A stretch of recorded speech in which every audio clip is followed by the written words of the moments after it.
is good, motivators? Born in an era they consider to be golden. Touchdown in 95, that's when my soul was awoken. God bless me with this life, man, I should never feel broken. I hope to heal your wounds with these wisdom words I've spoken. I'm here for a reason and I'm gonna live my purpose. I'm rolling in the deep, I ain't here to scratch in the Mind of Buukilo. Pretty much just here at the studio, gonna shadow him. We're gonna talk. We have some interesting things, you know, some epiphanies happen in between. And so, yes, finally, I get to do this kind of video with this mentality that I have. That's pretty much done. All right, so tell me about your epiphany. What So, happened? I need to get my notes out a little bit. This is so much Put it all together. that I might lose track and I might have to go back. So I want to preface this. This is like a 10-year in the making story of something that was right in front of my face, and then it kind of died off for a long time, and I just realized how close it really was the whole time. But Okay. I had gotten into like a negative relationship with my stepdad just because he's a pretty hard person, like just hard on you to make sure that you're the best that you can be. Oh, And yeah. I'm a pretty emotional person, so I don't take that kind of stuff Like well. criticism? Yeah. Mm. And it was just not necessarily That the criticism, explains it. but it's just the way like something is said. Oh, you yeah. can tell me something in two totally different ways, and one way I'm gonna be like okay, and the other way I'm gonna be like fuck you. Yeah, no, I get that. Yeah. Because you could be like discouraging or encouraging. Yeah, and I always see it. I always put it in the analogy that like if I'm hanging off a cliff and you're looking at me saying, "Hey, dumbass, grab my hand," like, Yeah. come on, you're so stupid. Why don't you just grab it? Right. I'm gonna let myself fall because I would rather. Right. You already feel bad. So you're like, what's the point? Yeah. Mm-hmm. So I want to just preface this by saying, me and him were getting into it. So I decided I wanted to move to Missouri with my dad and my stepmom. And he, even though we were on bad terms, he gave me this New York Jets welding engraved plaque that he had made, and it was like the first really good weld that he did. And I remember this clear as day. He was like, "Jesse, I know that we're on bad terms, but I want you to know that I still think of you as my son, and I want the best for you. And honestly, I want you to know that the grass is not always greener on the other side, and I want you to remember that." And I did remember that because it meant a lot more than what he even thought he meant back at that time. Right. And I had to bring it back up to him last week when I talked to him, and he didn't really remember it. And yeah, Shoot. there are just a bunch of things that people tell me and I'll remember forever. Right. Because it hits different. Certain things hit different. Yeah. So I ended up leaving Iowa. We go to St. Charles, Missouri, kind of the area where I was born in, and I moved up here in like 3rd grade. We move in. I move in with my dad and my stepmom, and they live in my great grandma Cantor's house, and they're taking care of her. And at this point, she's about a year off from being in hospice and losing her life just from old age. Right. And she was a very godly woman. Every time that I went over there, she always gave me hugs and kisses and prayed for me. She was very religious. Now, I want to also put in that through the grapevine, I've heard that my great-grandpa was into Freemasonry. So those out there that kind of know a little bit about that, it's not always the most positive thing in the world. Right. Well, at least like what society makes it seem like. Yeah. Because I know certain people that are in it and they're like, oh, that's, yeah. So I get it. So, and it might be just a mislabel or something. 'Cause this is definitely a story of a negative energy. So I moved in with them, and I actually slept in my great-grandpa's room the first night. Tried to, at least. I didn't sleep at all that night. Damn. I remember I brought over Curtain Calls. Eminem hit, like, he came out with Curtain Calls too. This is back Oh, okay. I suck at knowing titles of songs, to be honest. That's why I'm like, 80% of my brain capacity is just music. Hey, that's what's up. If you ever wonder what's going through my head, it's probably lyrics. Right? You're like, I'm thinking. I listened to that on a boombox all night. Was the most terrifying feeling I've ever felt in my life. Yeah. I remember feeling like somebody's watching me. Hmm. I remember hearing stuff above me, below me, right beside me. Oh, shoot. And it just, at the time, I didn't know what that feeling was, but Mhm. looking back on it, it was almost as if something was trying to take out everything that I was scared of and seeing what scared me most. Oh, okay. So I didn't sleep at all that night, and I never slept in that room again. Mhm. We made that kind of just like a separate living room, where there was just like a couch, and I think sometimes my dad would just go take a nap or something on the couch. I was in a room that was probably as wide as this rug right here, Oh, shoot. and then as long as this chair to this chair, so it's not a very big room at all. Yeah. I went with a closet space room basically. Yeah.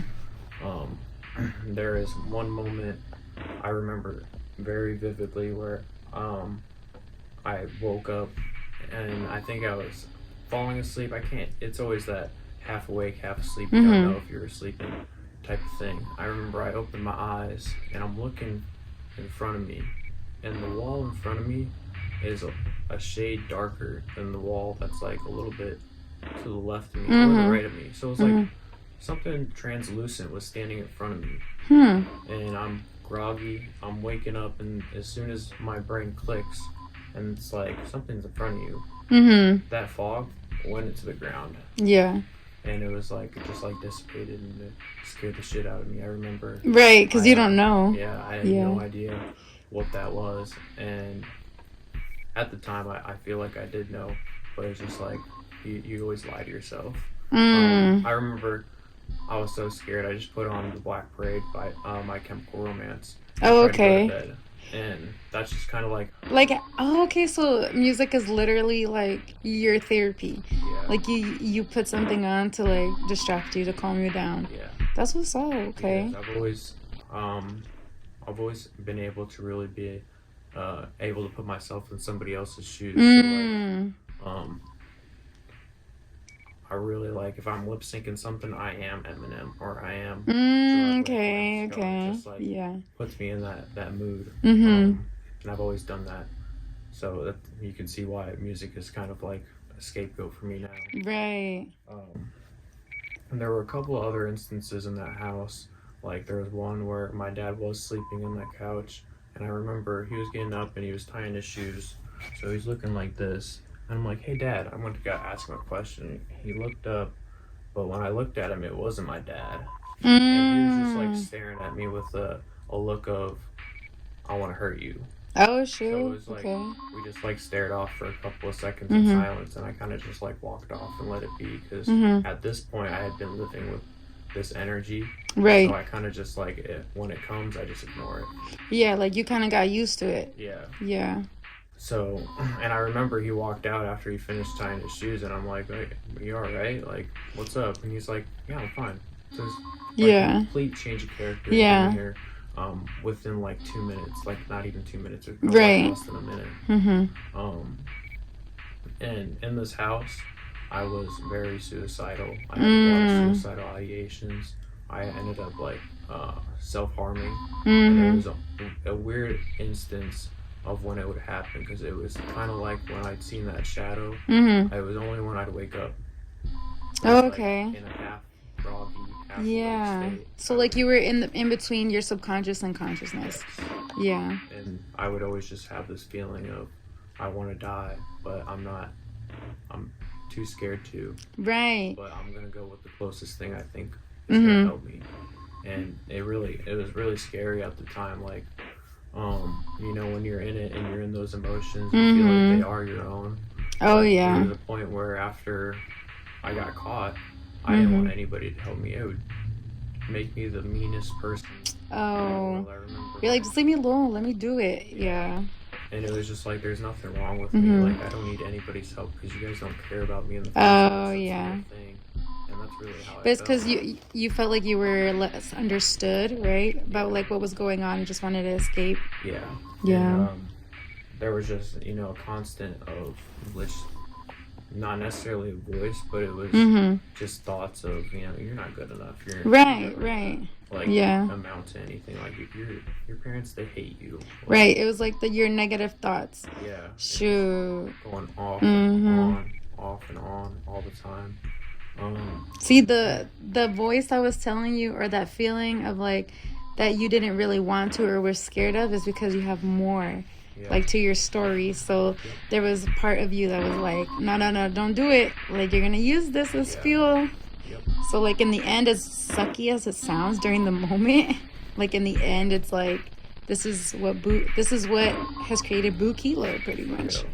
So going back to the self-harming, the last time I had did it, my stepmom had moved out at that time because we were all just like fighting like all the time. It was almost like just me and my stepdad, but we were all doing it to each other over like stupid little things that like the energy there was just bad. Yeah, like you just like move your foot the wrong way and it's like it starts an argument. Oh shoot, yeah. And it was really entrapping. But the last time I had cut myself, I had been wearing long sleeves in the summer for like a week, and it was just me and my dad. So at this point it wasn't uncommon because like I always wear long sleeves, but it was just like a point where like you never see my arms. Oh wow. And so he kind of knew what he was asking before the conversation was stirred up. We were sitting at the kitchen table and he's like, unlike the other times, actually, I have to backtrack because I'm losing. Right. I had felt that way towards my counselor because when my parents found out, it was never a help thing. It was always a, why would you do this? This is so embarrassing. Like, I can't believe you do this to our family. So more shame and more guilt. So it's like, yeah, I get that. Like, wow, they really don't care about me. Right. Like, why would I stop? They're caring about what other people think versus like how you feel, right? And but this time it was just me and my dad, and I don't mean to put a bad light on my stepmom at all, but it was something that affected both of us the most because we were the youngest and the most spiritually open and like intuitive. Yes. Yeah. And just able to manipulative. Okay. Usually manipulative. Yeah. Other than like convincing. My dad. Yeah. Is it? Yeah. Yes. Influenced. Influenced. Yes. There we go. Words. Right. Unlike the other times, my dad was like, "Look, Jess, if you want to pull up your sleeves and talk about this, we can. But if you don't want to talk about it, like, we're gonna have to change something. Like, you're gonna have to like rethink living here and rethink like what we're doing because I don't want you to be unhappy. Right. I don't want you to have this feeling." So this is before you moved over here? This was I moved here in 3rd grade. Then this is me moving back in 7th grade. Okay. End of 7th into 8th grade. Okay. And he was just like, "Look, if it's a thing where you need to go back to Iowa, you just like let me know because I love you and I don't want you to kill yourself." Right. And the moment that I really stripped down this hate that I had, and I was like, "Dad, this is gonna sound like really crazy, but I don't feel like it's me doing it." Yeah. And the moment that I was trying to tell him the truth about it, it was like I had like the biggest anxiety episode. Like, I couldn't get the words out. Interrupting. I lost my breath. Right. My whole vision had went white. Right. I started profusely sweating, and I had to just like lay down. And I was like, "Dad, I don't know what's happening to me." But, like, I don't feel good. And at that point, I think he kind of realized what was happening because he's a spiritual person too, but he's just so into his roots. There's no breaking that spirit in him. Right. They think it's worse, like you're freaking possessed or something. Right. More than just like, well, in a way, kind of, but not in that kind of like scary. Well, I mean, it is scary too, but not like in the way religion thinks about it. Yeah. So look, there's some light in here. We were regularly going to church too. Like, it was almost a forced thing upon me just because I really tried it at first, and then my realization at church was, oh, people go to church and have religion to, better themselves as a character and really find a reason to be a good person to everybody. And in my head, I was already that good person. Like, there are the instances where people are trying to help me and I'm like, fuck you, where I was like that, but other than that, like in other everyday life, and my dad even brought this up in a conversation. He's like, Jesse, I don't know why we always fight. Like, you're a good kid. Like, you hold doors open for people you don't know. You say please and thank you every single time. Like, you're the most polite person, and I'm so proud of that you are that young man. It's just, you know, we have this wall up against us, and I'm not sure how we're supposed to break it right now. Yeah. That's probably what it was, the barrier of like believing different things. Yeah. What he was trying to achieve, you already have. You know, that type of thing. Yeah. And it just got to a point of like resentment too. Because it's like, okay, now you guys are making me go, and I don't want to Right. It doesn't feel right in a sense. No, I agree. And there was that, and I also think that it was just the influence of the spirit or whatever have you. This gets even crazier towards the end, but there's a lot of mid stories. So we lived at that house for a year, and then I remember my great grandma was in hospice at that point, and this is when I had actually I'd seen my grandpa from my dad's side in a long time, and I'd met my uncles for the first time. And basically what had happened that day that I was not part of, but I learned later on, is they said Grandma Panther gave you the house and the will, but if you take that house, we're going to destroy that house. You're not going to be able to live in it. Like, we want to use that for our own financial gain. Like, we want to rent that out, and if you take that house, we're going to make it unlivable. Like, Damn. The water pipes open, and we're going to... What the hell? Yeah, basically just destroy Damn. anything. And at that point, my dad had a $12 an hour job. So we were basically, like, not in any position to move out of that house. That was like our space, but he was so into the family tie, and he didn't want to have that relationship with his family, that he was just like, you know what, this is bigger than any of this. Like, I will give this all up just to not have that kind of drama. Right. That's not what I'm about. It's not what I'm going to bring into my own family right now. Right. Yeah, So pause now. he essentially just gave up a blessing, in a sense. To but do it. really, it was a curse. Fate just happened to have this happen. But I feel like the spirit didn't want that to happen, because it was on the path of taking one of us. Oh, okay. This was like the most evil. And I've talked to my stepmom about this for the first time in 10 years. And she feels like it was the most evil thing that she's ever lived with. Wow, see?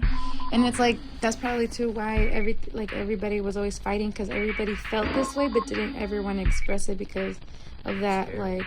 It's like... Yeah, or like, feel exactly. Like, when you express it, everybody else is going to think you're crazy, but actually everybody was feeling the same. That's wild. Yep. And so... the best he could do was I moved back, and I think I was able to be in that house one time just to walk through and get all the stuff that I felt like they had forgotten or whatever. And the only thing I didn't recover from that house was the Jets plaque that my stepdad gave me. It was literally over my door with thumbtacks on it. So I don't understand why anybody would just throw that away. Like, that was something that was like the first thing you see before you think of it. Obviously, you're hanging it up like something. Right, true. My dad says maybe they threw it away, like my uncles and grandpa, when they went through it. But I'm starting to think that thing never left the house. True. They ended up destroying it after the house? No, it's rented out to like a bunch of druggies. Oh, yeah. See, that's not good. The energy, yeah. Damn. So my dad, he moves us down to the condo just down the street. So it's the same street, basically. It's just, a little bit farther away. I had trouble sleeping in that house too, but this experience was not nearly like the other one. So all my problems were mostly just I wanted to get high. I wanted to hang out with my friends, and my dad didn't want me to get high, so that was right. I mean, of course. Like, don't do drugs, son, please. It's like, I do everything else right. Like, I'm just a chuggy dad. Right. Like only if you understood. My stepmom, she moved back in eventually too, and it kind of just fell back into that routine of us fighting. And when I came back to Iowa for the second summer, she was like, "Hey, you're gonna need to decide right now. Like, do you want to stay here or not? I think you should just take all your stuff, think about it over the summer, and if you want to come back, we'll be here for you. But if you don't want to come back, don't come back." That was my decision, and it was something that was very heavy on me because I had just came into like the most close friend group I had ever been with. Oh, it was like people yeah. that I would like tell them I love them just because we've been through each other's like traumas together. One of my friends, I helped her through her mom's like suicide. She decided to take her own life with pills. Damn. And I helped my other friend because his dad basically went like insane through the same thing. Shoot. Yeah. And so we've all just had like these fucked up things happen to us, but we've always been there for each other. Right. And when her mom died, she had moved with her dad, and then she had made an agreement with her dad, like, "Hey, I'm gonna come back to live in St. Charles for the high school with this friend that you approve of," type of thing. So I moved out, she moved in, and they were all kind of waiting for me, and I didn't even say anything because I just felt so guilty about leaving them. Oh, and, yeah. You know, I kind of just had to tell them when school started, like, I'm not going to come back. So that always weighed pretty heavy on me, and I think that it has a big play in all this. But so I come back to Iowa, but I'm really not the same person that I was when I left. I was a really loud kid. I was really like extroverted. Yeah. Like you see me now, I'm not. Exactly You kind of like shut that. down coming back. And I had a real negative like connotation with coming back here because I felt like it was forced in a way. Oh, okay. And I know it was my own decision, but at the same time, I felt like they didn't want me. So I was like, if you don't want me, I don't want to be there. Yeah. And I've always just kind of, that's just how I've been. Like, if y'all don't want me to be here, I'm a dick. Right. I'm not going to be anywhere that I'm not wanted. Right.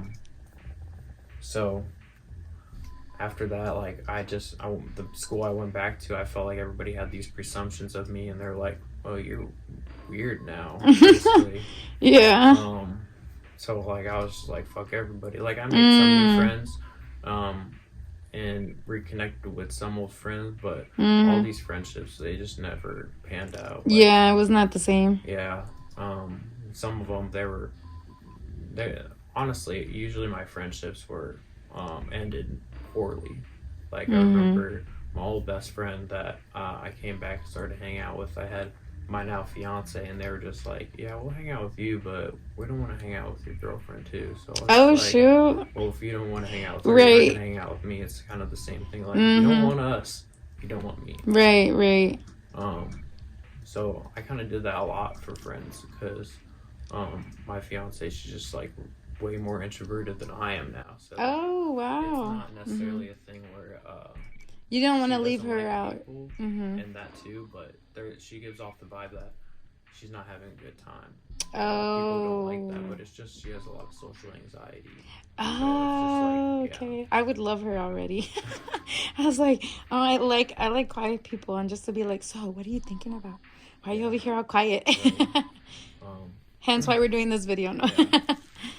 After I graduated, it was another thing where I moved out in bad taste because they were just like, it was me and my stepdad again. He was just like, I want you to go buy some hot dogs that are on discount. And I waited because I was running late. So I went and hung out with my fiance first. And then I went and I couldn't get the same amount of product that he wanted me to get because there wasn't enough left. So he was just like, you only care about yourself. Like, you have to figure it out. Like, wow. You should call your brother up because I think you're about out the door. Damn. It's just the way he talked. Like, he's a real harsh person, but he didn't mean it. It's just like he lets his emotions drive his voice before he thinks about it. But me, I'm just like, I'm not doing this anymore. I'm 18. Like, if you don't want me here, I'm out. Right, So like that. I moved in with my brother, and I started at the job that I am now, and the first paycheck I started smoking like every day. Yeah. It never stopped. Right. About 6 months into it, my friend, ex-friend, started at the area that I was, and we really hit it off. It was like the friend that I was always waiting for. Like, we liked the same things. We were helping each other.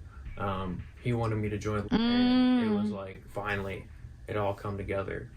But okay. As it felt that way, it was kind of just the honeymoon stage, because once I really wanted to be serious about the music thing, it just felt like our way